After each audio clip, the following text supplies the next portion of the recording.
Episode start होते ही सबसे पहले हम देखते हैं युहाओ की आज की क्लास यहीं पर कंप्लीट हो चुकी होती है और उसी के साथ ही युहाओ अपने रूम की तरफ जाना स्टार्ट हो जाता है। मगर जैसे जैसे युहाओ अपने रूम की तरफ जा रहा होता है वैसे वैसे युहाओ को अभी के लिए फिजिकल फेटिश फील नहीं हो रहा होता और उसी के साथ साथ उसकी सारी थकन ही उतर चुकी होती है, जो सब जानकर युहाओ भी काफी ज्यादा शॉक होता है और उसी के साथ ही कहता है कुछ देर पहले मुझे अपनी बॉडी में जो वार्म अप फील हो रहा था आखिरकार वो वीक क्यों होता जा रहा है, कहीं मेरी सारी स्ट्रेंथ ऑलरेडी रिकवर ही तो नहीं हो चुकी हुई। तो ये सब कुछ मेरिडियंस के ओपन होने की वजह से हुआ होता है जिसके बारे में युहाओ को अभी के लिए नहीं पता। मगर वहीं पर हम देखते हैं नेक्स्ट व्यू में वोंग डोंग को, जो कि अपने रूम में बैठा अपनी बॉडी को फ्रेश कर रहा होता है और युहाओ को भी इस बात का पता नहीं होता कि वोंग डोंग उसके रूम में नहा रहा है, जिसकी वजह से युहाओ बिना नॉक किए ही रूम में एंटर हो जाता है। मगर जैसे ही युहाओ रूम में आता है तो उसी को देखते ही वोंग डोंग काफी ज्यादा डर जाता है और उसी के साथ ही अपने बटरफ्लाई विंग्स को बाहर निकाल लेता है और युहाओ को उसके रूम से बाहर निकाल देता है।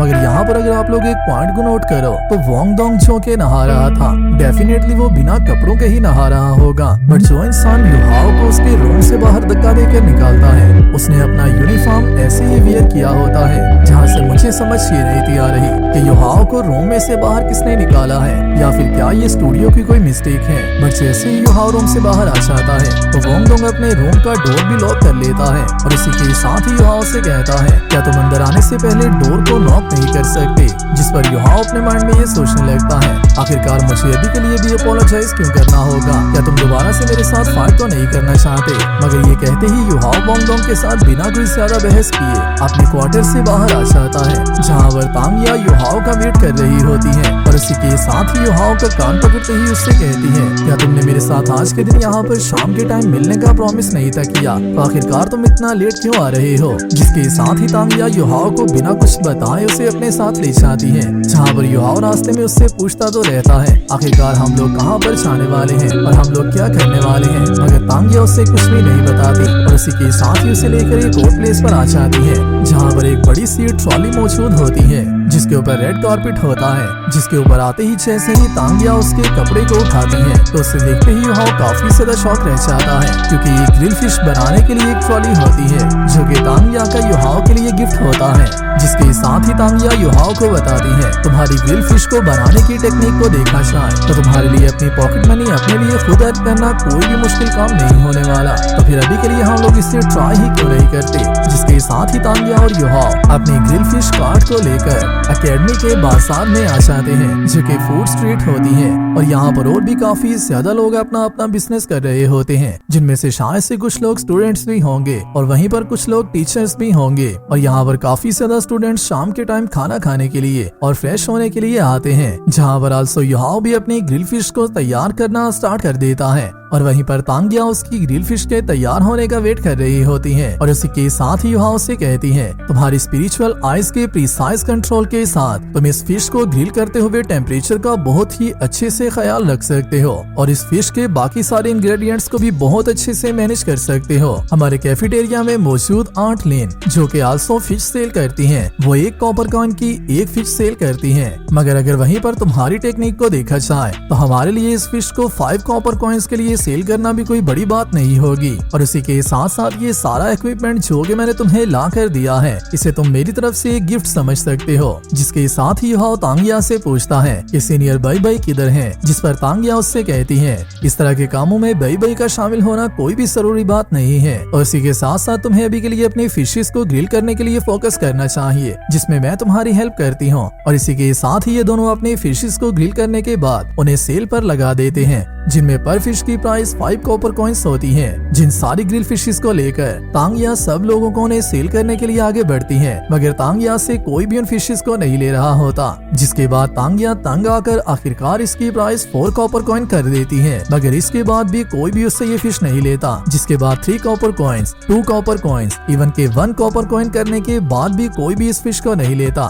जिसके बाद तांगिया इन फिशेस को फ्री में लगा देती है, बट फिर भी कोई भी इंसान इनकी फिश को लेने के लिए तैयार ही नहीं होता, जिससे तांगिया काफी ज्यादा तंग आ जाती है और उसी के साथ ही कहती है, आखिरकार इतनी ज्यादा अमेजिंग ग्रिल फिश के होने के बाद भी हमारी फिशेज सेल क्यों नहीं हो पा रही। मगर इसी के साथ ही यहाँ पर एक और ट्रैवलर आ जाता है, जो कि आते ही यहाँ पर फ्री फिश का बोर्ड देखकर यहाँ पर मौजूद एक ग्रिल फिश को उठा लेता है और इसी के साथ ही उसे ईट करने लगता है। मगर जैसे ही ये पर्सन इस फिश को खाता है तो तांगिया और युहाओ दोनों ही इसके रिएक्शन के लिए काफी ज्यादा शॉक होते हैं। मगर शॉकिंगली इस पर्सन का रिएक्शन काफी ज्यादा कूल होता है और ये पर्सन यहाँ पर शोर करना स्टार्ट कर देता है और सबसे कह रहा होता है, मैंने आज तक इतनी ज्यादा अमेजिंग ग्रिल फिश को टेस्ट ही नहीं किया। ये सच में बहुत ही ज्यादा अमेजिंग है और इसका टेस्ट भी काफी ज्यादा डिलीशियस है, जिसकी वजह से यहाँ पर और भी काफी ज्यादा लोग अट्रैक्ट होना स्टार्ट हो जाते हैं और लोगों का रश लगना यहाँ पर स्टार्ट हो जाता है। मगर सब लोगों के जमा होते ही तांगिया इनसे कहती है,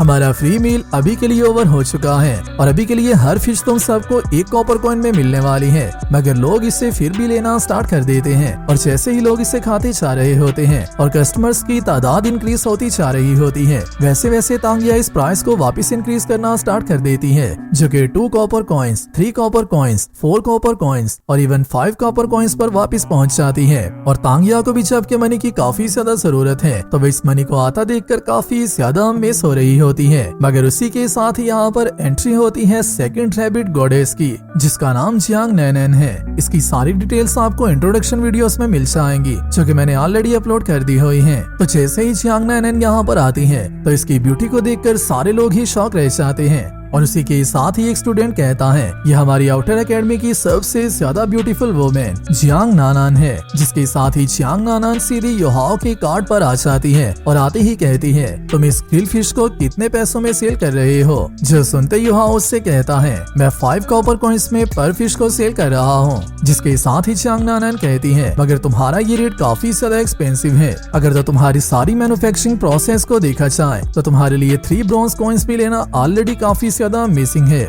मगर तुम इस सब से इतना ज्यादा प्रॉफिट क्यों बना रहे हो। मगर उसी के साथ ही युहाओ उससे कहता है, मैं अपनी फिश को नेगोशिएट कर सेल नहीं करता। अगर आपको लेनी हो तो आप इसे इसी प्राइस पर ले सकती हो। और उसी के साथ साथ मेरी आज की सारी फिशेस ही सोल्ड आउट हो चुकी हैं। जो सुनते जियांग नानान उससे कहती है, मुझे इसकी काउंटिंग करने के लिए माफ कर देना और अगर तो मुझे आइंदा से दोबारा से इसे ट्राई करने का चांस मिला तो मैं डेफिनेटली इसे जरूर ट्राई करूंगी। जो कहते जियांग नानान वहाँ से जाने लगती है। मगर उसी के साथ ही हमें एक और कैरेक्टर की आवाज आती है, जिसका नाम शू सांशी है, जो कि युहाओ से कहता है, आखिरकार तुम जियांग नानान को ये फिश सेल क्यों नहीं करने वाले। और ये कहते ही शू सांशी युहाओ पर एक कॉइन के साथ अटैक करता है, जो कि गोल्ड कॉइन होता है, जिस कॉइन को तांगिया रोक लेती है। जिसके साथ ही शू सांशी यहाँ पर खुद एंट्री मारता है और आते ही युहाओ की फिश को उठाने लगता है। मगर युहाओ इस फिश को बचा लेता है, जिस फिश को छोड़कर शू सांशी युहाओ को ही पकड़ लेता है और इसी के साथ साथ उससे इस फिश को भी ले लेता है। मगर इससे पहले कि शू सांशी युहाओ को कुछ करे,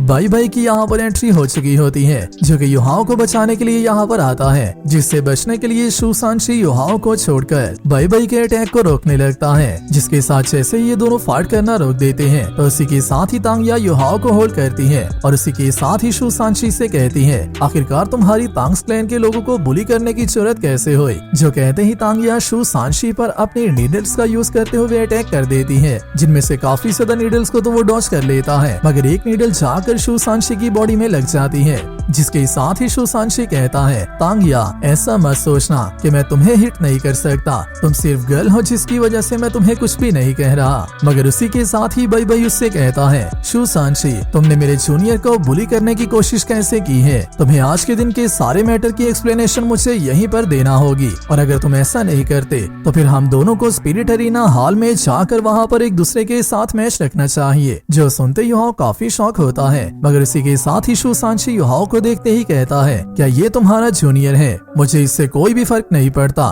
क्योंकि उसने जियांग नानान के प्राइड को हर्ट किया है। मैंने सिर्फ इसे फिश देने का ही कहा है और उसके लिए भी मैंने इसे एडवांस पे कर दिया हुआ है। मगर इसी के साथ ही तांगिया उससे कहती है, युहाओ ने वो फिश मेरे लिए रखी हुई थी। और इसी के साथ ही तांगिया बाई बाई से कहती है, ये बहुत ही ज्यादा नॉनसेंस है, तुम्हें इसकी अच्छे से यहीं पर पिटाई करनी होगी और तुम्हें इसकी तब तक पिटाई करते रहना होगा जब तक कि ये गिर कर बेहोश ना हो जाए। जो सुनते ही शू सांशी कहता है, तुम अभी भी सच में काफी ज्यादा क्रेजी हो और अगर तो बात यहाँ पर आ ही चुकी है तो फिर मुझे मुझे लगता है कि हम दोनों को स्पिरिट एरिना हॉल में चले जाना चाहिए। जो कहते ही शू सांची और बाई बाई दोनों ही स्पिरिट हॉल की तरफ जाना स्टार्ट हो जाते हैं और इसी के साथ ही तांगिया अपनी फिश को खाने लगती है और इसी के साथ ही युहाओ को लेकर उनके पीछे चली जाती है, जिसके साथ ही आउटर एकेडमी के बाकी सारे स्टूडेंट्स भी काफी ज्यादा मिस होकर स्पिरिट एरिना की तरफ जाना स्टार्ट हो जाते हैं। जहाँ पर स्पिरिट एरिना के बाहर हमें मास्टर जोजी का काफी ज्यादा मिसिंग सा स्टेचू देखने को मिलता है